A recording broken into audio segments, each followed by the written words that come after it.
Seigneur, merci d'inspirer les paroles de nos bouches et les pensées de nos cœurs. Merci pour ce que tu fais, Seigneur, à travers cette jeunesse en feu, inarrêtable, inébranlable, imbattable, instoppable, inabusable, établie, fondée, enracinée en Christ, imperturbable. Ils leur feront la guerre, mais ils ne les vaincront pas. Nous te rendons grâce pour les jeunes prodiges.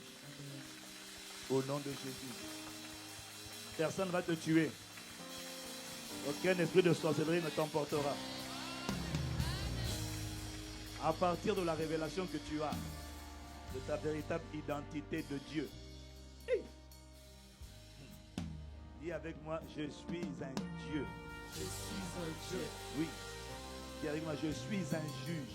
Je suis un juge. J'ai une épée. J'exerce les jugements. Quand tu comprends ça, je te dis, c'est juste une question de lumière. Quand la lumière s'allume, c'est terrible. C'est terrible.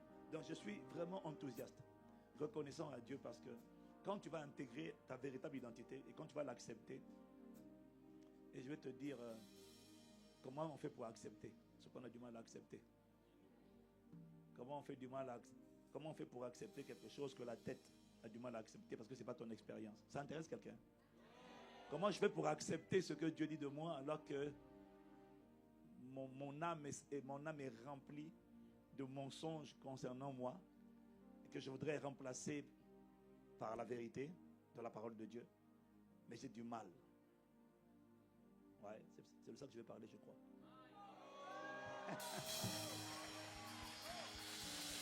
Donc, je suis en train d'écrire là sur un. Non, c'est l'année de c'est le semestre de la grâce de l'écriture, la grâce de la profondeur. Et je bénis Dieu parce que l'Esprit m'a dit, il y a plein de jeunes, mais s'ils n'ont pas de fondements, ça va être compliqué pour eux. Donc je suis là pour vous armer. Ah non, vous allez faire un carnage. Il faut dire à tous ceux qui te combattaient la nuit, le jour et tout ça là, que vraiment, il ferait mieux de se tenir à carreau. Parce qu'il y a des esprits qui vont être décapités la nuit. Il y a une main sur toi. Je te dis, non, il faut rester calme. Il faut faire comme moi. Il y a des gens qui disent, ne me combat pas. Je dis en toute humilité à celui qui m'écoute. Parce que des fois, les gens ils te combattent, ils pensent que je suis pasteur. Je dis, je ne suis pas pasteur. Excuse-moi, spirituellement, je ne suis pas pasteur. Pasteur, c'est une fonction qu'on m'a donnée. Si tu penses que tu combats un pasteur quand tu me combats, c'est une grave erreur. Tu ne combats pas un pasteur. Je ne suis pas pasteur. Ouais, il y a peut-être que toi tu es pasteur. Moi, je ne suis pas pasteur. Non, moi, si tu me vois physiquement, là, invisible là. Ce que tu vas voir. Malato qui brasso que tapa, malambrosco tapa la kata. Ton pasteur est un aperçu avant impression de toi-même. C'est ça qu'on appelle jeune prodige. Ce n'est pas jeune excité, c'est des prodiges vivants, des merveilles, des sujets d'étonnement, des lumières. Saint-Esprit, inspire les paroles de nos bouches et les pensées de nos cœurs. Au nom de Jésus. Donc, je suis en train d'écrire le livre là, sur les armes de Dieu. Et puis, je me suis rendu compte que rien que la ceinture de la vérité, c'est tout un livre. Mais au début, ce n'était pas ça. Mais là, plus j'écris, plus il me donne du contenu. C'est redoutable. Et puis après, je suis arrivé à la fin du livre sur 4 manières de faire en sorte d'acquérir la conscience de la vérité. Parce que tout commence par la conscience. Je te dis, si tu ne travailles pas la conscience je te parlais ce matin d'Alexandre le Grand, non? Si tu ne travailles pas ce que tu penses de toi, ce n'est pas la peine d'essayer de faire, ça ne marchera pas. Il faut laver ton cerveau, laver ta mémoire, laver ton mind, parce que des voix te font croire que tu es ce que tu as vécu, tu es ce qu'on t'a appelé, tu es ce que tu as expérimenté, tu es ce que Dieu dit que tu es. Tu vois? Et donc, là, c'est temps-ci, Dieu est en train de te dire que tu es un Dieu. Petit D, c'est ce que tu es. Tu es sorti de lui. D'un être divin sort Dieu. Les divinités sataniques, là, on les appelle divinités, mais en fait, Dieu m'a dit qu'ils n'ont rien de divin. Parce que la nature divin, c'est ce qui a gardé la nature divine. Dès lors que Satan s'est corrompu, il reste, il est un faux Dieu. Mais la nature divine n'est plus en lui. C'est pour ça qu'on dit que c'est des faux dieux. C'est ce qu'on appelle des idoles. Ce sont des idoles. Ce sont des entités spirituelles, oui. Ce sont des idoles parce qu'il a perdu la nature divine. Il n'est plus participant de la nature divine. Il n'a plus l'ADN de Dieu. Il n'a plus l'amour, il n'a plus la joie, il n'a plus la paix de Dieu, il n'a plus l'humour, la bonté de Dieu. Donc il n'a plus rien de Dieu en lui. Divin, c'est ce qui est sorti de Dieu et qui a la nature divine. Donc, ton homme là, intérieur, ton esprit est un être divin. C'est un Dieu. Je veux dire, il faut que tu acceptes ça, tu assumes ça, tu bombes le torse, tu dis moi je marche. Du coup, quand on va te dire, mais toi tu es qui? Tu dis moi, dans ma famille là, je suis un juge. Dans la ville, dans le quartier, je suis un juge, un magistrat. J'ai une épée, je peux te tabasser. On ne pourra pas t'arrêter. Il faut juste que tu acceptes la vérité. Dis avec moi, je ne suis pas n'importe qui. J'ai plusieurs identités. Ok? Mais enfant de Dieu, quand Jésus a dit que je suis le Fils de Dieu, on a voulu le lapider. Parce qu'on a dit, on veut te lapider pour un blasphème, parce que toi qui es homme, tu te fais Dieu. Quand il a dit, vous vous choquez, parce que j'ai dit que je suis le Fils de Dieu. Tu vois? Ils avaient compris que Fils de Dieu, enfant de Dieu, ce n'est pas une affaire de non, Dieu est là, et puis moi je suis petit, et Dieu est grand. Non.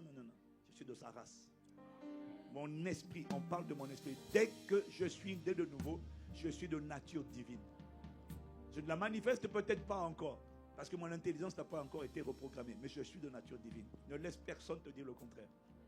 Quand tu vas accepter ça, tu vas accepter la mentalité de la royauté. Parce que les dieux commandent, les dieux dominent. Ce sont des juges, ils sont armés, donc ce sont des autorités. Ok? Quand tu vas accepter ça, il y a des péchés. On ne se débarrasse pas du péché par la prière. On se débarrasse du péché par la lumière. C'est ce qu'on appelle la révélation. Ce n'est pas la prière, c'est la lumière. Vous connaîtrez la vérité vous affranchira. Il n'a pas dit vous allez prier, il a dit non. Il y a des lumières. Quand tu connais, quand la vérité devient, quand tu deviens conscient de la vérité, soudainement quelque chose s'allume. Eureka, pouf, tu dis, hein? Non, je me faisais malmener là la nuit, dans des rêves érotiques là, me balader là. C'est parce que tu ne t'es pas fâché, tu ne t'es pas levé et tu n'as pas approché avec audace et ferme assurance et conscience. Tu vois? Fight me, je vais te tabasser. Oh non, je vais te tabasser. C'est ça. C'est pas le titre apôtre. Non, c'est la stature de l'homme intérieur. Ce n'est pas une affaire de titre, c'est une affaire de stature. Donc cette année, le Seigneur augmente ta stature. Il augmente ta stature. Il augmente ta corpulence spirituelle. Mais pour faire ça, la seule manière d'augmenter la corpulence, c'est quoi? C'est quoi? Hein? Ah, là on est mal barré là. On ne peut pas augmenter la corpulence sans la nourriture. Ok? C'est la nourriture qui fait grandir. La prière muscle, la nourriture fait croître. Donc s'il n'y a pas la nourriture, c'est compliqué.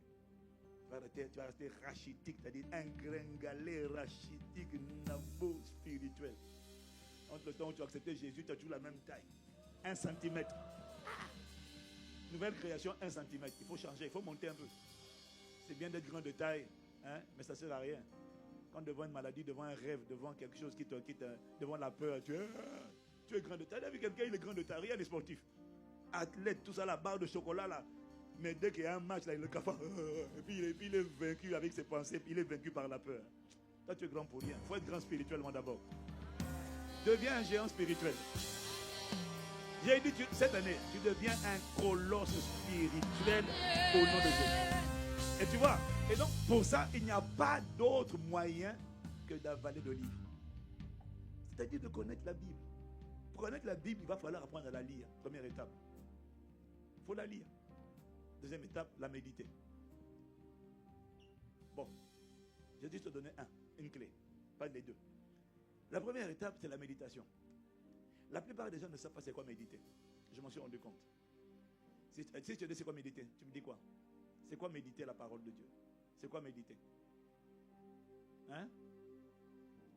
Comment on médite la Bible? Les Écritures. Allez-y. Non, toi, tu es un ancien déjà. Tu as 22 ans, mais tu es un ancien.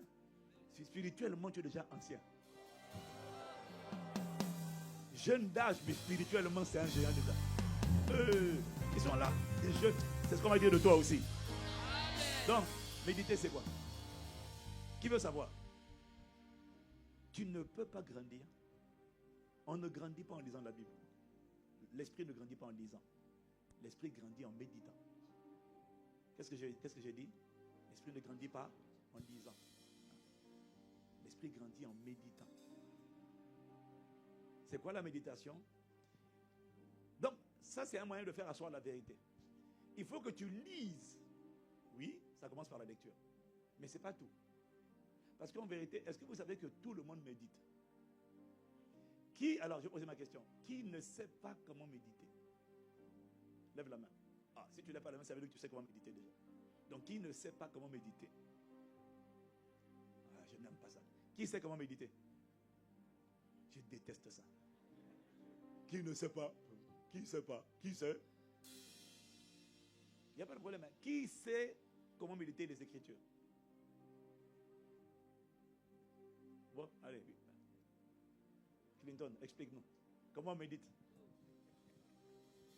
Je ne sais pas, je veux que tu nous enseignes.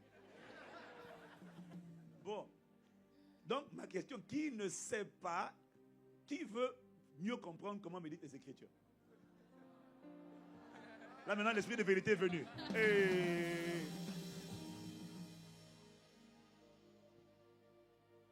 qui s'est déjà inquiété? Qui s'est déjà inquiété? Qui sait c'est quoi l'inquiétude? Parce que ça lui est déjà arrivé de s'inquiéter. À qui c'est déjà arrivé de s'inquiéter? Non, soyez honnête. À qui c'est déjà arrivé de s'inquiéter?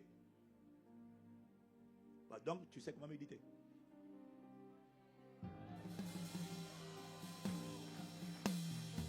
Bah, si ça t'est déjà arrivé de t'inquiéter, donc ça t'est arrivé de méditer. L'esprit de l'homme se nourrit de paroles. Méditer, ce n'est pas lire. On dit que normalement méditer, ce n'est pas lire. C'est réfléchir intensément. Donc, avant, je t'aurais dit que le matin, la méditation, c'est tu lis la Bible et tu réfléchis le matin pendant 15 minutes. Le problème, c'est que si tu fais ça le matin, tu as lu, et puis on te dit médite, ça veut dire réfléchir à ce que tu es en train de... C'est pas faux, hein? Réfléchir à ce que tu viens de lire. Quelle est la leçon à tirer? Y a-t-il un principe? Y a-t-il un exemple? Tu te poses quelques questions. Ça arrive dans mon livre. Je te dis tout dedans. Donc là, je fais simple. Mais, si tu fais ça le matin pendant 15 minutes, pendant les 15 minutes là, l'esprit de l'homme se nourrit de ce à quoi il réfléchit intensément. Pas de ce qu'il a lu. De ce que méditer, c'est comme le mouton quand il mange. Il avale, il en ressort. Il avale, et puis il ressort. Il avale, et puis il ressort. La méditation, non? C'est je pense constamment. Je prends la pensée. Je prends la pensée, pas la pensée du problème. Tu vois, méditer, l'inquiétude vient de quoi? L'inquiétude vient de ce que je pense à un problème. Je le prends comme si tu prenais un hamburger. Et puis, tu le mâches. Et puis, tu l'avales. Tu le rejettes encore. Tu le ressors. Tu l'avales encore. Et tu médites tous les contours du problème. Ses statistiques. Ses dégâts. Son impact. Comment il peut te démolir. À force de prendre le problème et de ruminer le problème, l'équation. Il m'a lâché. Elle m'a laissé tomber. Et je vais vivre comment? Tout ça là. À force de ruminer tout ça là, tu nais avec l'angoisse. Tu nais avec les maux de tête. Tu nais avec la tristesse. Tu nais avec le découragement. Tu nais avec la dépression. Pourquoi? Parce que tu as ruminé le problème. Quelqu'un me suit? Quelqu'un me suit? Tu viens de méditer. Tu viens de donner à manger. Tu viens de faire manger ton esprit, pas ton corps. Ton esprit. Sauf que tu n'as pas choisi ce que ton esprit allait manger. Tu as subi. Parce que tu as laissé des pensées que tu ne voulais pas ruminer, tourner à l'intérieur de toi, réfléchir intensément. À quoi ça sert de lire la Bible 15 minutes la journée et tout le reste de la journée de réfléchir au problème? Vous me suivez? Et à la fin de la journée, tu sors avec l'inquiétude, l'angoisse, les crises d'angoisse, le découragement, la tristesse, la dépression. Pourquoi? Tu as médité, tu as ruminé le problème. Méditer la parole de Dieu, ce n'est pas lire la parole de Dieu. Le psalmiste a dit, je crois que c'est dans le psaume 119, verset combien d'ailleurs? Non, on va voir. Ça commence par la Bible. Je crois que c'est au verset 130. Verset 130, ça dit quoi? Ah non, ce n'est pas ça que je cherche. Combien j'aime ta loi, elle est tout le jour l'objet de ma méditation. Combien j'aime ta loi. C'est le verset combien? 97, merci. Combien j'aime ta loi, elle est... Tu vois, non? Elle a dit combien j'aime ta loi. La loi, c'est le principe, c'est le précepte. J'aime la loi de l'honneur. J'aime l'action de grâce.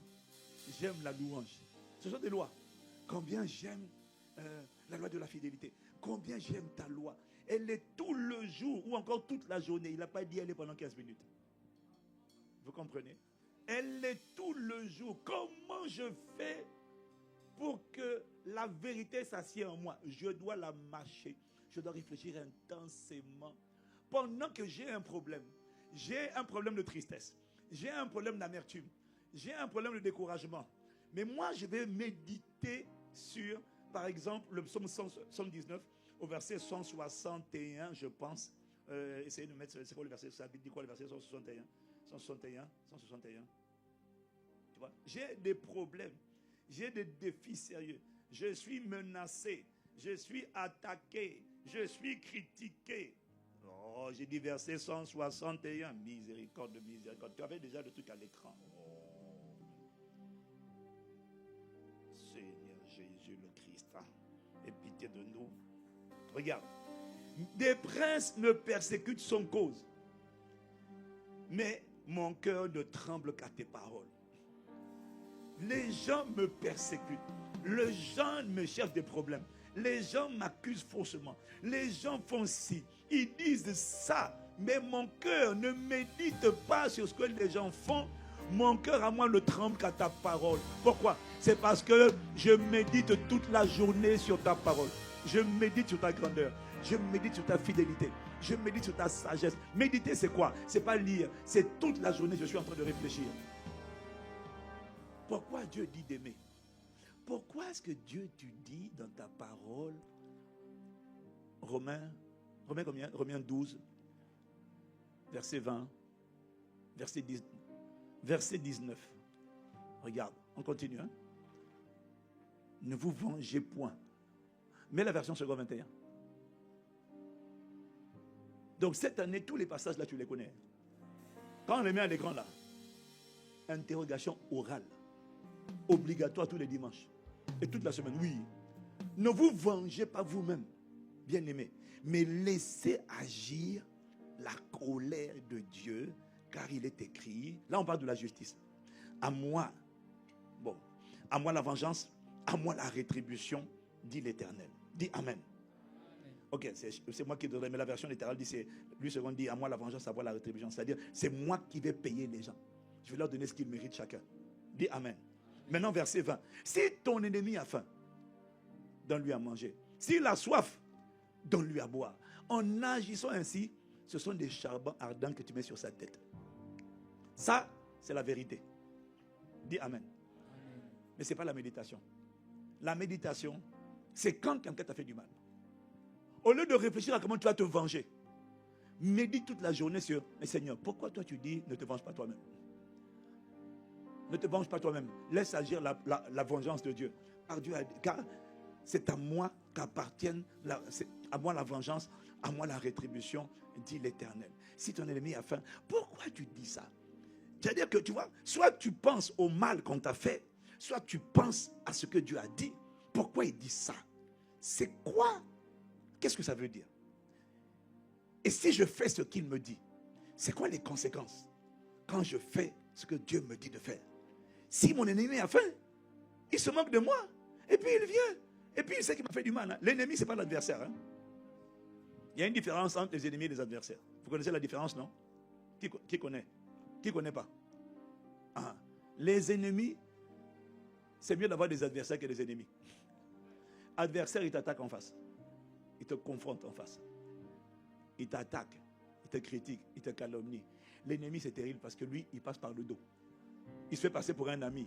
Mais en fait, il a un poignard. Donc, il te poignarde dans le dos. Il te trahit dans le dos. Il dit du mal dans ton dos. Il n'est jamais en frontal. Il est toujours caché. Les ennemis, les adversaires, moi, je sais qui c'est. Parce qu'ils sont déclarés. Je les connais. Mais l'ennemi, tu ne le connais pas. Parce qu'il est déguisé. Il te sourit, mais après, il te poignarde. Il te sourit, mais après, il te balance. Il te sourit, mais après, il t'affiche. Il te sourit, et après, il te détruit. Ça, c'est l'ennemi. Donc, tu vois, remets à l'écran. Remets. Donc, si ton ennemi a faim, et que tu sais, tu vois, l'ennemi, c'est la personne qui passe dans ton dos pour dire des choses sur toi. Et comment tu fais quand tu découvres que c'est un ennemi? Naturellement, un adversaire ne te trahit pas. Un ennemi te trahit. Parce qu'un adversaire, il te confronte. Mais un ennemi, il te trahit puisqu'il n'avise pas son vrai visage. Est-ce que quelqu'un me suit? Quelqu'un a déjà eu des ennemis ici. Tu n'as pas de, tu ne connais pas un ennemi. Hein? Tu as déjà eu des ennemis? Des gens qui te salissent, qui te calomnient, qui te font du mal, qui travaillent derrière ton dos et qui font tout pour te démolir, te détruire, te faire perdre les grâces, perdre les connexions, perdre ça.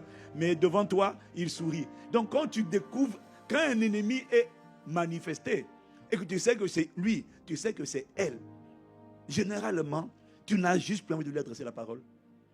Tu n'as plus envie de le garder dans ton téléphone. Tu as envie de le supprimer. Est-ce que je parle à quelqu'un ou pas? Tu as envie de supprimer son numéro, tu as envie de te lamenter, tu as envie de dire mais c'est de la trahison, elle m'a trahi, il m'a fait du mal, oh, il a fait ci, il a fait ça contre moi, oh vraiment, j'ai été bête, j'ai été manipulé, à partir de aujourd'hui, tu dois adresser la parole, je ne lui adresse plus la parole. Dieu te dit non, fais pas ça. Fais pas ça. Si ton ennemi vient te voir et puis quand il vient, et puis du coup quand il vient, son coup a réussi, hein, parce qu'il a réussi à te faire du mal. Son coup a réussi. Et toi, tu constates que son coup a réussi. Peut-être que je ne parle pas aux bonnes personnes. Je crois qu'ils n'ont pas encore vécu suffisamment. Ah non, eux, ils sont dans un monde bisounours, où tout le monde est gentil, où il n'y a pas de problème. Ben, j'essaie peut-être de te préparer pour la vraie vie. Ah! Je te prépare pour le monde réel. Si tu n'as pas compris, tu vas faire partie des gens qui ont été décapités par l'offense. Et l'offense va t'empêcher de devenir un homme céleste. Tu dois savoir comment on triomphe de l'offense. Parce que l'offense, c'est tous les jours. Si tu ne comprends pas ça, tu vas être un chrétien, mais qui est terrestre. Or, Dieu t'appelle à être céleste. Ah.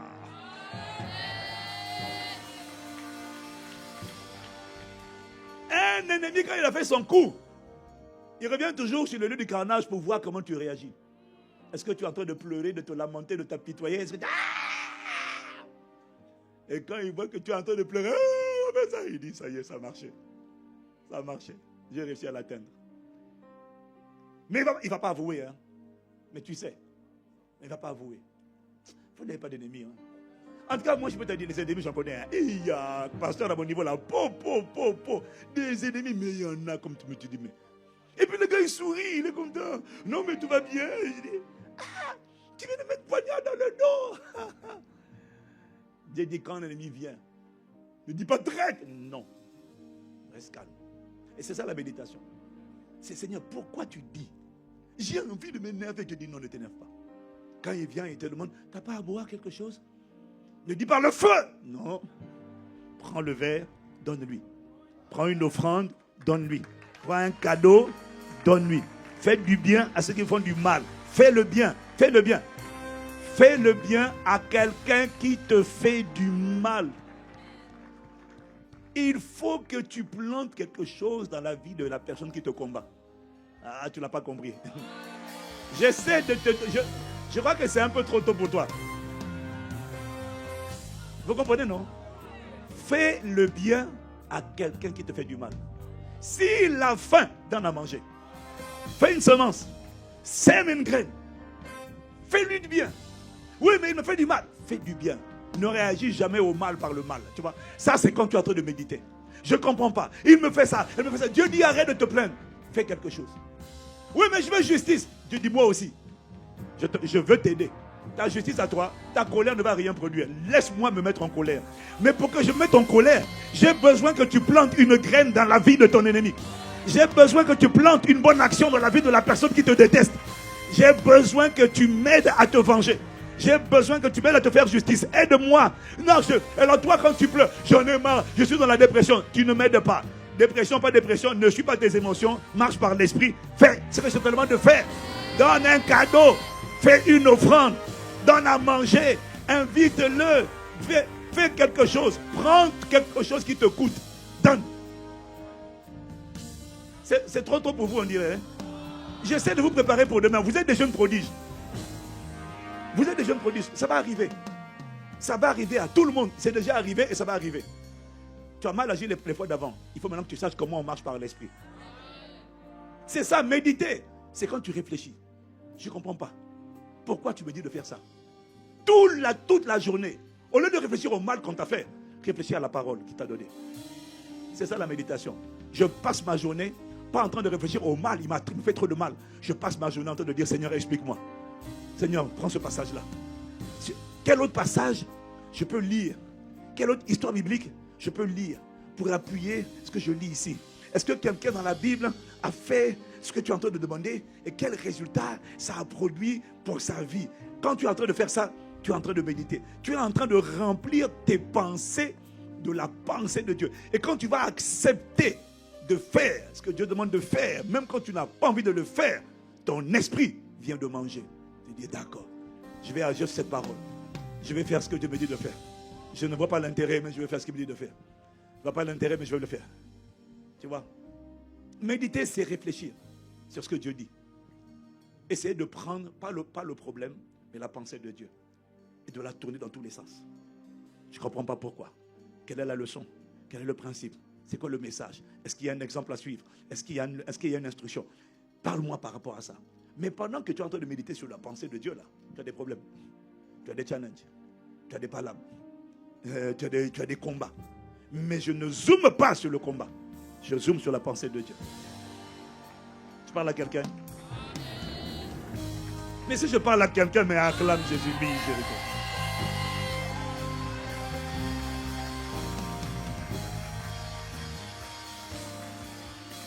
Méditer la parole de Dieu, c'est un choix. Je choisis, parce que tous les êtres humains méditent. Tout le monde médite. Donc, tout le monde mange. Son esprit mange. La question, c'est est-ce que tu choisis ce que tu manges ou est-ce que tu subis ce qu'on te fait manger? Est-ce que ce que tu manges vient de ton choix personnel? De ce que tu as décidé de réfléchir sur la pensée de Dieu? L'honneur, l'amour, l'humilité, la bonté, la justice. Est-ce que c'est toi qui choisis ou est-ce que c'est l'actualité, tes réalités, ton vécu qui sont en train de conditionner ce que tu es en train de manger? Si tu prends la parole, tu médites sur ce que Dieu dit, tu vas voir que ton esprit est en train de grandir. Si tu prends les problèmes, les défis, la santé, les blessures, les offenses, tu vas voir que ton âme va commencer à prendre l'eau. Ton âme prend l'eau, ton esprit. Et quand ton âme prend l'eau, bizarrement, ton esprit aussi prend l'eau. Et maintenant, tu es lourd. Hier, tu as reçu le feu, tu es tombé, tu as dit, ah! Le lendemain, tu te réveilles. Pourquoi? Tu n'as pas nourri ton esprit, tu l'as affaibli. Parce que tu l'as exposé à des paroles, à des pensées récurrentes, constamment, qui ont nourri ta chair, qui ont nourri ton offense, nourri ta colère, nourri ton amertume, mais qui n'ont pas nourri ton homme intérieur. Et du coup, tu es le responsable de l'état dans lequel tu te trouves. Mais on peut inverser ça, en choisissant de méditer. Mais ça commence par la parole. On ne médite pas les idées, les pensées qu'on veut. On prend la parole de Dieu. On prend une pensée de Dieu. On prend ce qu'on a enseigné, ce qu'on a eu le dimanche. On prend ce on était enseigné par la famille d'Impact. On prend, et puis on prend ça là, et puis on mâche ça. On rumine dessus. Je veux comprendre. C'est quoi le secret derrière? On pose des questions. Et à force de poser des questions sur ce que Dieu dit, on finit toujours par avoir une lumière qui s'allume à l'intérieur. C'est là maintenant où il dit, au verset 130, la révélation de ta parole est claire. Allume une lumière. À force de cogiter, méditer, réfléchir constamment. Seigneur, explique-moi encore. Seigneur, c'est pas clair. Seigneur, je ne comprends pas. Seigneur, ouvre mon intelligence. Et quand tu vois que ton intelligence a du mal à s'ouvrir, dresse la table, prends la Sainte Seine. Oh, il y a un mystère derrière la Sainte Seine. Tu prends la Sainte Seine, oui, parce que quand les disciples d'Emmaüs, Je te donne mes secrets. Hein. Quand je vais en campagne, quand je vais en mode conférence, croisade et tout ça là, faut prendre le corps de Christ. Parce que je vais aller affronter des gens qui viennent dans la foule là, qui sont chargés de sorcellerie. Donc je sais qu'ils ont fait leur truc, ils ont pris leur incantation, ils ont mangé leur repas mystique, et puis ils viennent, ce sont des esprits de sorcellerie, et puis ils viennent charger. Moi je ne peux pas aller à un programme déchargé, je n'ai pas seulement prié, j'ai prié, mais avant d'aller, je dresse ma table, j'ai dit Seigneur, tu dresses devant moi une table en face de mes ennemis. Tu induis ma tête et ma coupe déborde. Ils viennent avec des repas mystiques, je vais venir avec le repas de Dieu. Ça sera repas contre repas, vie contre vie. Et à chaque fois, tu sais quoi? À chaque fois, je sors de là avec la gloire de Dieu. Je sors de là avec les témoignages. Je sors de là avec la libération, la délivrance. Power of God. Je sors de là avec des gens qui ont été embrasés. Je sors de là avec des petits moustiques de sorciers. Des petites poussières de sorciers. Petits plaisantins de sorciers. Misérables. Des petits sorciers. Il va le tuer. Tu vas te tuer tout seul. Hein? Tu vas perdre tes dents, tu vas perdre. Reste calme. Reste calme, petit sorcier. Quel que soit l'endroit où tu es établi, hein, quel que soit l'endroit, reste calme. Il y a des gens que tu ne combats pas. Je ne suis pas pasteur. Non, regarde-moi bien, je ne suis pas pasteur. Ouais, c'est un pasteur. Non, tu n'as pas la bonne vision. Demande à Dieu de t'ouvrir l'intelligence pour que tu vois dans l'esprit, dans l'esprit. Dans l'esprit. Et caparas.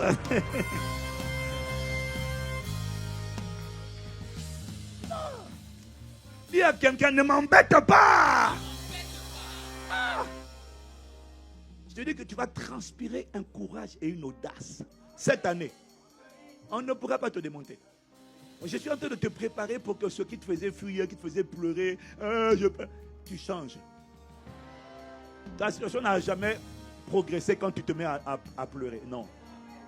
Tu as pleuré, tu as craqué. Je vais te dire pourquoi. Parce que tu as passé, tu t'es laissé saturer, noyer dans des pensées que tu n'as pas choisies. Tu les as subies. Est-ce que je parle à quelqu'un? On peut choisir. Et pour choisir, on décide de prendre ce qu'on a lu, ce qu'on a écouté comme enseignement. Et on dit, je sais qu'il y a des problèmes. Des princes me persécutent sans cause. Mais moi, mon cœur ne tremble qu'à ta parole. Je vais rester sur ta parole. Ce qui me donne de la... Qu'est-ce que ça veut dire? Parce que normalement, quand des princes me persécutent, le réflexe, c'est la peur. Quand ils sont nombreux à me persécuter, à me combattre, le réflexe naturel de l'âme, c'est de trembler. Tu comprends? Mais David dit, on me persécute sans cause. Mais moi, mon cœur ne tremble pas à cause de la persécution, mais mon cœur a de la révérence. Mon cœur tremble devant la parole de Dieu. Oh, David! David te dit, ce n'est pas un accident. C'est parce que moi je prends la parole, pas le problème, mais la parole. Les deux commencent par P, mais ce n'est pas le même P. Je laisse le problème, je prends la parole. Je l'astique, je l'agrandis, je la décortique. Je prends en dessous, je prends au-dessous, je prends sur le côté, je prends sur le côté gauche, je prends encore au-dessous. Je dis non, la parole là, il y a une révélation dedans. Il y a quelque chose dedans qui est trop fort. Hein. Jusqu'à dire, Seigneur, explique-moi la parole. Et je prends ça dans la Bible, je lis ça. Après, je vais voir le principe là. Qui l'a appliqué dans les Écritures? Qui dans la situation de malheur, de galère? Qui quand il était offensé? Qui quand il était emprisonné? Qui a activé la louange? Qui a essayé ça? Je vais voir David, je vais voir Paul, je vais voir Silas. Je dis, donc quand on applique ça, qui a honoré quelqu'un qui voulait le tuer? Qui a fait ça? Qui a déjà honoré, fait du bien à une personne qui lui faisait du mal? Qui a fait ça? Il y a un exemple que je connais. Ça, c'est parce que j'ai lu, tu vois. Alors, je vais aller relire un peu. Oui, parce que je connais quelqu'un qui a fait du bien uniquement à quelqu'un qui lui a fait du mal. Quelqu'un qui voulait le tuer. Un ennemi. Mais il a fait que du bien. Je connais un. Tiens, je connais par exemple, David. Il a eu l'occasion de tuer Saül 3 fois. Il aurait pu le tuer, arrêter le combat. Et puis il n'a pas tué. Il a honoré. Oh, David, tu honores. Oui, non. Mais il a compris que quand je fais du bien, quelqu'un qui me fait du mal, ce qu'il ne sait pas, c'est que s'il continue de faire du mal, je réponds par le bien. Il ne sait pas qu'à un moment donné, sa tête, la Bible dit il y a des charbons. Les charbons sur la tête, les charbons, ça brûle. C'est-à-dire que pendant que je suis en train de faire du bien, je suis en train de le piéger. Je vais te dire une chose. Quand quelqu'un t'a fait du bien, tu lui fais du mal, c'est toi qui vas devenir fou. Il n'a pas besoin de prier. Toute personne qui t'a fait du bien, à qui tu réponds par le mal, il y a des charbons qui vont commencer à s'allumer. Il dit c'est sur la tête. La tête, c'est la réflexion. La tête, c'est l'intelligence. Il va devenir fou. Tu n'as pas besoin de prier. Elle va devenir folle. Tu n'as pas besoin de prier. La personne va péter un câble. La personne va de plus en plus perdre la tête. La personne va de plus en plus déjanter. Et sa folie va finir par apparaître au grand jour. Et quand sa folie va apparaître au grand jour, le mal que tu as subi, on va voir que cette personne était méchante et qu'en fait elle t'a fait du mal. Et c'est toi qu'on va prendre maintenant pour t'introniser. C'est toi qu'on va prendre pour t'élever. Si tu n'as pas... Tu vois, c'est pour ça que si tu t'es fâché toi-même, tu t'es fait justice, tu t'es mis en colère. Tu as dit, je vais partir de tu l'injuries. Tu réponds, tu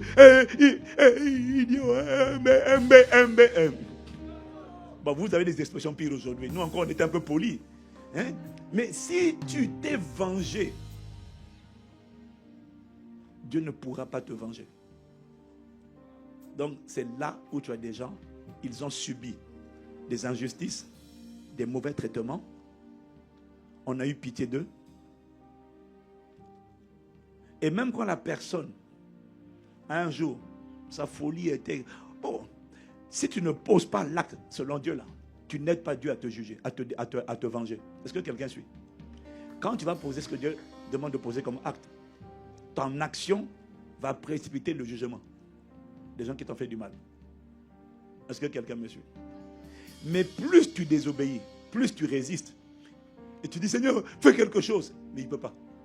Parce que toi tu ne fais rien. C'est quand tu fais que tu permets à Dieu de manifester. Donc il y a des méchants qui continuent de prospérer. Ils t'ont fait du mal à toi. Et toi tu as réagi de la dépression, la colère.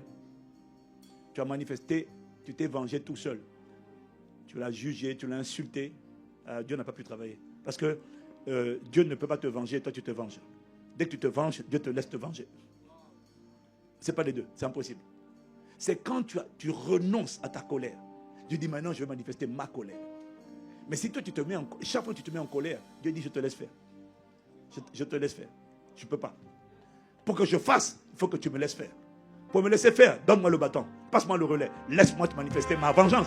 Mais pour que je manifeste ma vengeance, arrête de pleurer. Arrête. Bon, tu peux pleurer si tu veux, c'est pas grave. Pleure et puis adore. Pleure et rends grâce à Dieu. Pleure et adore Dieu. Dis Seigneur, on m'a fait du mal. Je vais te dire merci. Est-ce que tu fais concourir toutes choses pour le bien de ceux qui t'aiment? Merci. Je vais te dire, je te fais confiance. Je sais que tu es juste juge. Tu ne laisseras pas prospérer l'injustice. Si tu laisses prospérer l'injustice, Seigneur, les autres vont croire que l'injustice n'est pas punie par toi et qu'ils vont continuer de faire le mal. Seigneur, ne laisse pas prospérer l'injustice. Moi, je ne garde pas l'offense. Je me retire. Je te donne le relais. Mais ne laisse pas prospérer la cruauté. Ne laisse pas prospérer la méchanceté. Ne laisse pas les méchants s'en sortir et dire où est donc son Dieu. Ne laisse pas les méchants continuer et puis après moi, il va les faire d'autres victimes. Seigneur, ne laisse pas continuer. Je te laisse. Moi, je sors de là. Je ne garde aucun grief. Je te rends seulement grâce. Et d'ailleurs, tiens, je vais même lui donner un cadeau. Je vais même lui donner une offrande. Je vais faire quelque chose de bien pour lui.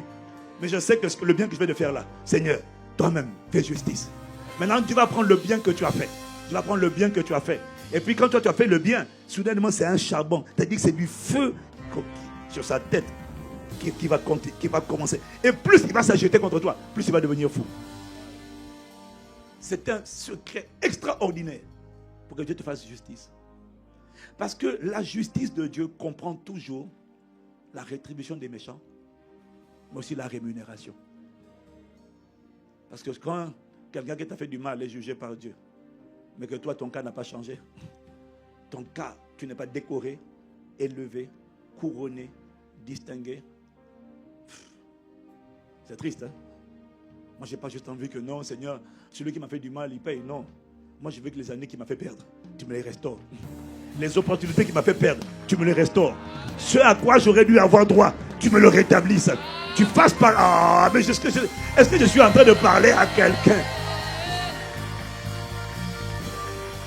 Et ça exige l'obéissance. Donc, tu ne comprends pas pourquoi Dieu te demande de faire ce qu'il te demande de faire. Mais c'est le secret de Dieu. Pour lui permettre d'agir dans ta vie. Tu vois, donc, tout le monde médite. Mais la plupart subissent. Ils ne choisissent pas. Ils décident de choisir. Et ça commence par la lecture. Mais ça ne s'arrête pas à la lecture. Plus tu vas lire la Bible, et plus en fonction des sujets sur lesquels tu dois méditer, le Saint-Esprit va te rappeler, par rapport à ce passage-là que tu lis, qu'un exemple de l'application de ce qu'il est en train de te dire là, un exemple de quelqu'un qui s'est préservé de la débauche, de la fornication, de l'adultère. Pourquoi tu me demandes mais moi j'ai envie de forniquer, j'aime l'adultère. Dis non, ce que Dieu exige, Dieu demande, c'est votre sanctification. C'est que chacun de vous se préserve de l'impudicité. Mais Seigneur, je l'aime. Préserve-toi de l'impudicité. Maintenant, quand tu as lu, le Saint-Esprit peut te utiliser ta mémoire, puis te rappeler. Regarde, tu peux savoir, lis David. Lis David. Regarde comment, quand il a commis l'impudicité, regarde comment il a tué son futur. Mais tu ne lis pas la Bible. Et c'est parce que tu ne lis pas la Bible que tu ne sens pas la crainte de Dieu quand tu commets l'impudicité. Comme tu n'as pas la connaissance de la vérité, des Écritures, donc du coup l'Esprit n'arrive pas à te parler. Mais quand tu as lu la Bible, que tu veux commettre l'impudicité, et que tu veux continuer, le Saint-Esprit va te parler par la parole. Il va te dire, ah bon, je vais t'emmener dans l'histoire, on va étudier. Allez, va ouvre ta Bible, va lire l'histoire de Samson. Va lire comment la gloire d'un homme a été volée à travers l'impudicité. Va voir comment une vie de destinée a fait naufrage juste à travers une femme. Il va te montrer. Et quand tu vas les lire, en lisant, tu vas dire, en bon. Et puis il va te dire, va lire David. Oui, on va lire David. Et puis tu vas lire 2 Samuel chapitre 13. Ah oui, verset 1. 2 Samuel 13, verset 1. Ok. Qu'est-ce qui est écrit? Après cela, voici ce qui arriva. Ça s'est passé quand? Après. Après quoi? Après que David ait fait assassiner Uri et que David ait couché avec Bathsheba, la femme d'autrui. Ce n'était pas sa femme. Il allait prendre une femme qui ne lui appartenait pas. Après ça, quand tu étudies, tu découvres qu'il y a des actes qu'on pose aujourd'hui qu'il n'y a rien d'anodin. Chaque acte est une graine. Chaque acte est une semence. Qu'elle soit bonne ou mauvaise, c'est une action. Chaque action égale dans le monde invisible plantation. Tu viens de planter quelque chose. Si c'est bon, ça poussera demain. Si c'est mauvais, ça poussera demain. Tu vas aimer Dieu, tu vas prier, mais ça poussera. Tu ne pourras pas échapper. Ce qu'un homme aura semé, il le...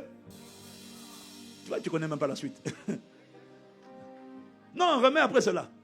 Quand tu lis la Bible, Dieu peut te parler et te donner la sagesse à travers les Écritures. La raison pour laquelle tu continues de faire des bêtises sans sentir la repentance, sans avoir la crainte de Dieu, je vais te dire une chose. La crainte de Dieu ne s'obtient pas par la prière. La crainte de Dieu s'obtient en lisant et en étudiant la Bible.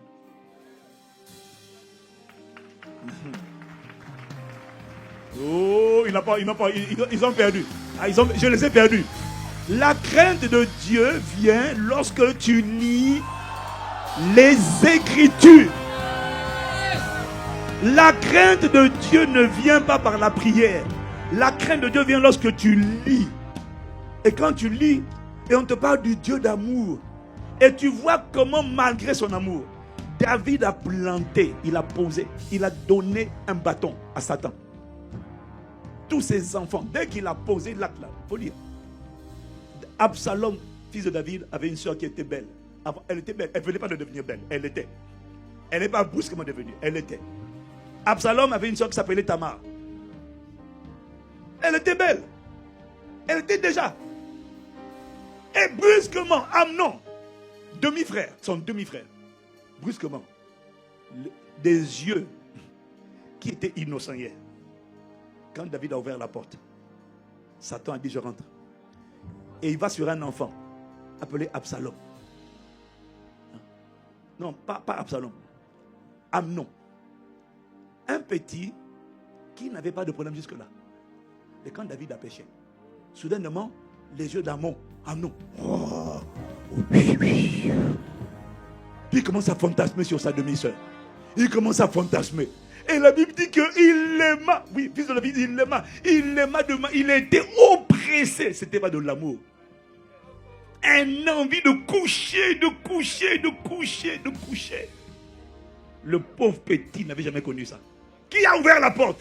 Papa. David a ouvert la porte. Un esprit est rentré. Et puis il a fait un carnage dans la famille. Quand tu lis la Bible, à travers ta lecture, il y a une crainte qui se réveille en toi. Ah bon? Il y a quelqu'un qui s'appelait Élie dans 1 Samuel. Chapitre 1, chapitre 2, chapitre 3. Tu lis l'histoire de Élie, un sacrificateur, un homme de Dieu, un prophète qui entend Dieu. Et le prophète là, il a ses enfants, il en a 2, qui volent l'argent, qui couchent avec les filles. Quelqu'un avec moi? Il couche avec les filles. Il vole l'argent du temple. Il commet de l'impudicité. Élie est un homme qui lui craint Dieu. Lui, il n'est pas comme ça. Il n'est pas comme ça. Lui, il craint Dieu. Et quand il entend ses enfants couchent avec les femmes dans l'église, il vole l'argent dans l'église, il manipule les gens dans l'église, il brutalise les gens dans l'église. Alors, comme ce sont ses enfants, il dit, mais les enfants, c'est pas bien ce que vous faites là. C'est pas bien. Au lieu de retrancher ses enfants, de dire, je vous sors du sacerdoce. Restez à la maison, vous ne servez plus à l'église. Il les laisse continuer. Il les laisse continuer. Le ministère. Il continue de prophétiser. Il continue de conduire la prière.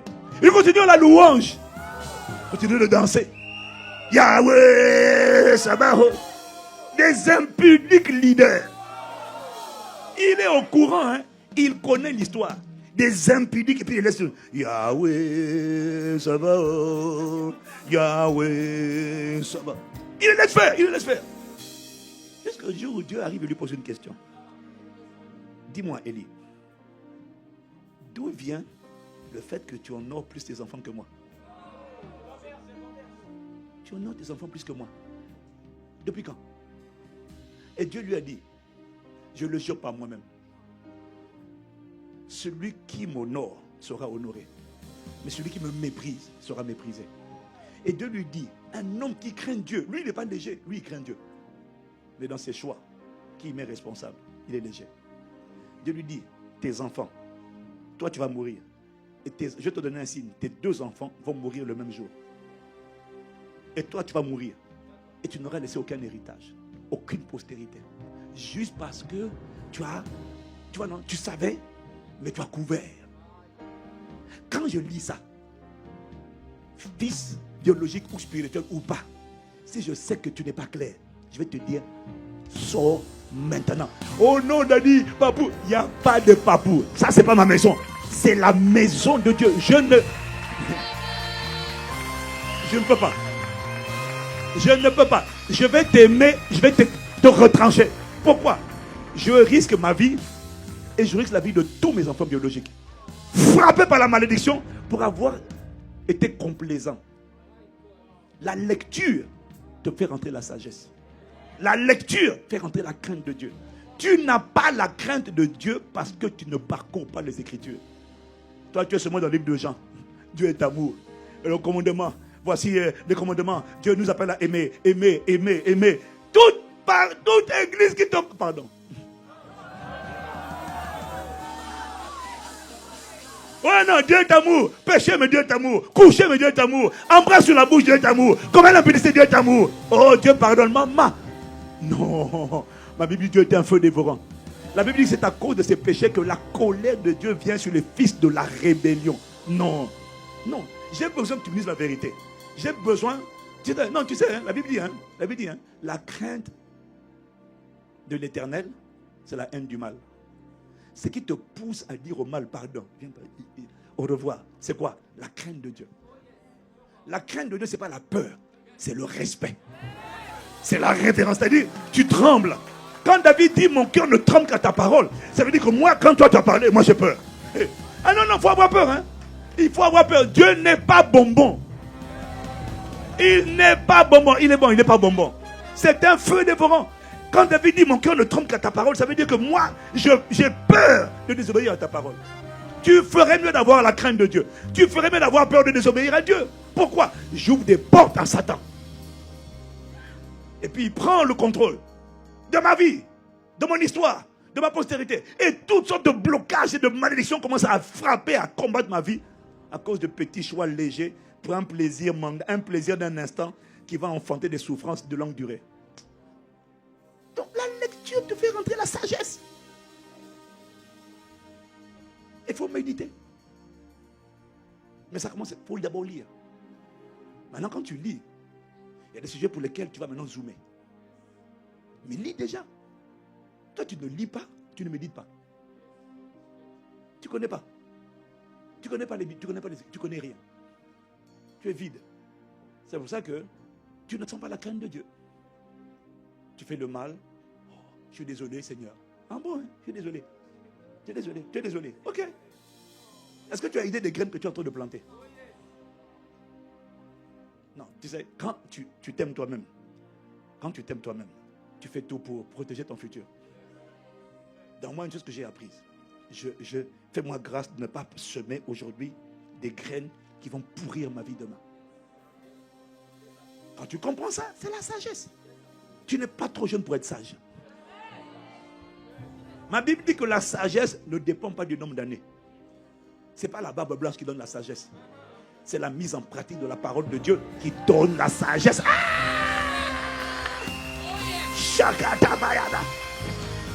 C'est la mise en pratique de la parole qui donne la sagesse. Mais 119, le psaume 119, verset 98. 99 et 100. Regarde. Tes commandements me rendent plus sage que mes ennemis. La parole de la sagesse ne rentre pas parce qu'on a les cheveux blancs. La sagesse rentre lorsque on prend les commandements de Dieu. Les commandements, ce sont les principes, ce sont les préceptes, les ordonnances. C'est le même mot. Tout ça, c'est pour décrire la parole. Quiconque prend la parole et la pratique à 12 ans, tu es qualifié de sage. Le ciel te qualifie de sage. Et d'ailleurs, ta génération te qualifiera de sage. Parce que quelqu'un qui marche dans la parole est toujours considéré comme sage. Oh. Quelqu'un qui a 15 ans refuse l'impudicité. On lui dit, non mais tu es encore puceau. Je ne suis pas puceau. Je me conserve dans la sainteté. Puceau n'est pas mon identité. Ce n'est pas une identité. C'est un mot que vous avez inventé pour essayer de mettre mal à l'aise des gens qui font le vœu de la chasteté, de se préserver parce que le corps est le temple du Saint-Esprit. Je ne suis pas puceau, je suis un saint de Dieu. Je suis un Dieu dans un corps humain qui marche comme un Dieu sur la terre. Je ne suis pas esclave du péché, je suis un dominateur par la grâce de Dieu du péché. Ça c'est ton histoire, ça c'est ton histoire, ça c'est ton histoire. Je ne laisse pas les gens me définir, c'est quoi ça? Ah non, je suis fier d'être comme je suis. Si tout le monde couche, je serais différent. Tu n'es pas n'importe qui. Toi, tu es un Dieu. Oui. Homme ou femme, tu es un Dieu. Amen. Tu marches comme une divinité. Oh, yes. Tu marches comme une royauté. Amen. Toi, tu es un juge. Amen. Tu es là pour tabasser les esprits méchants. Amen. Je ne peux pas me souiller. Si je me souille, ils vont me tabasser. Je vais te dire une chose. Hein. J'ai chassé tellement de démons. J'en ai chassé tellement que vraiment... Et comme le diable rôde, il n'attend que ça. Hein? Le jour où tu dis, toi aussi non, la grâce va te garder. La grâce va te préserver. On n'est pas obligé d'être léger, c'est pas vrai. La raison pour laquelle tu es légère, c'est parce que tu n'as pas la crainte de Dieu. Tu n'as pas la crainte de Dieu parce que tu ne lis pas, tu ne parcours pas, tu ne voyages pas. Et la voix de l'esprit de mensonge et l'esprit de destruction fait tout pour que tu restes éloigné de la parole. Tes commandements me rendent plus sage que mes ennemis, car je les ai toujours avec moi. Verset 99. Regarde, hein, je suis plus instruit que mes professeurs, parce que tes préceptes sont l'objet de ma méditation. Ah, je suis plus instruit que mes maîtres, que mes mentors, Ne crois pas que quelqu'un qui est ton supérieur, qui est plus grand que toi dans la foi, est forcément plus instruit que toi. Non. Non, non, non. Je suis plus instruit parce que moi, je médite les Écritures. Il est en train de dire que quelqu'un qui médite, quelqu'un qui rumine la parole, sera beaucoup plus instruit, beaucoup plus intelligent, beaucoup plus sage, mature, beaucoup plus avisé, beaucoup plus aguerri. Ah oui. Je suis instruit, je sais comment faire. Je sais comment triompher de la dépression. La dépression vient parce que c'est une gangrène. La dépression vient parce que tu as médité, tu as subi la nourriture. Tu ne l'as pas choisi. La dépression vient chez beaucoup de jeunes, et même les parents, parce que tu ne choisis pas et tu ne restes pas sur la parole. Tu sais, parfois il y a des combats. Plus tu es responsable, plus tu as des combats. Tu comprends? Le niveau de combat que j'ai aujourd'hui, tu n'as aucune idée. Je suis un miracle, un vivant, tous les jours. Si tu savais, Satan attaque tout le monde. Des fois, il y a des pensées qui viennent. Oh. Il y a des coups que tu prends dans la vie. Je te dis, c'est pas possible. Je t'assure que dans plusieurs domaines, tu peux être saisi par une invasion de découragement, de ras-le-bol. Tu en as juste marre, ça va s'arrêter quand je n'en peux plus. À qui c'est déjà arrivé? À qui c'est déjà arrivé? Je n'en peux plus, j'en ai marre. Moi, ça là, dès que ça veut venir, j'engage l'action de grâce. Je commence à louer. Je commence à dire, Père, je te rends grâce. Je sais que si je ne fais pas ça, quel que soit mon titre, une flèche, boum, va prendre le cœur. Et soudainement, tu as l'impression que ton cœur vient de prendre une charge de 200 kilos. Pouf, une lourdeur t'envahit. Et puis tu commences à voir, à broyer du noir. J'en peux plus, ça va s'arrêter quand? Mais tu viens de rentrer dans une méditation subie. Quand tu demandes ça va s'arrêter quand, tu n'auras pas la réponse. Mais ton âme va être abattue. Donc, il y a un protocole pour ne pas subir. Tu es responsable de l'état de ton âme. Tu peux sortir de la dépression en une journée. Tu appliques le protocole. Je commence à louer et je rends grâce à Dieu pour la parole. Je rends grâce à Dieu pour sa fidélité. Je rends grâce à Dieu pour sa présence. Je rends grâce à Dieu pour sa bonté. Je rends grâce à Dieu pour sa miséricorde. Je dis, Seigneur, je sais que tu es dans ma vie. Je ne serai pas confondu. Oh, juste Dieu, Yahweh! Tu es le héros de ma vie. Tu es le Seigneur des armées. Tu es celui qui combat pour moi. Des princes me persécutent sans cause. Je n'arrive pas à avoir la crainte de ces gens-là. Moi, je tremble devant ta parole. Yahweh! Yahweh!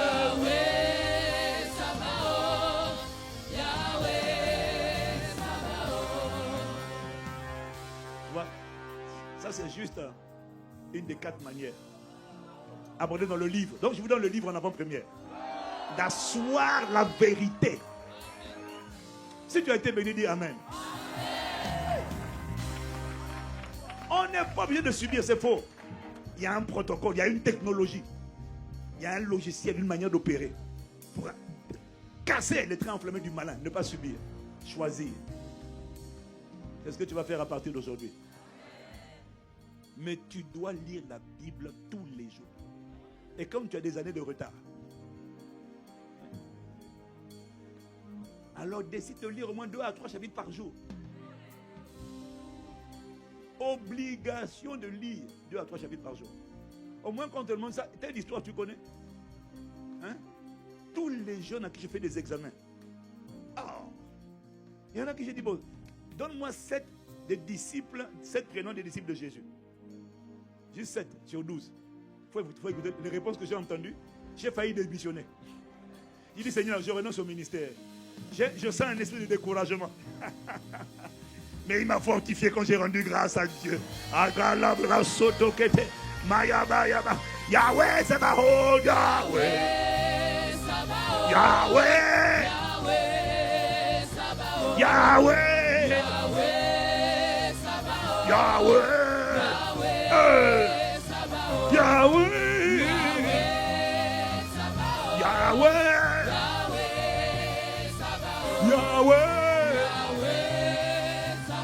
Yahweh. Je ne suis pas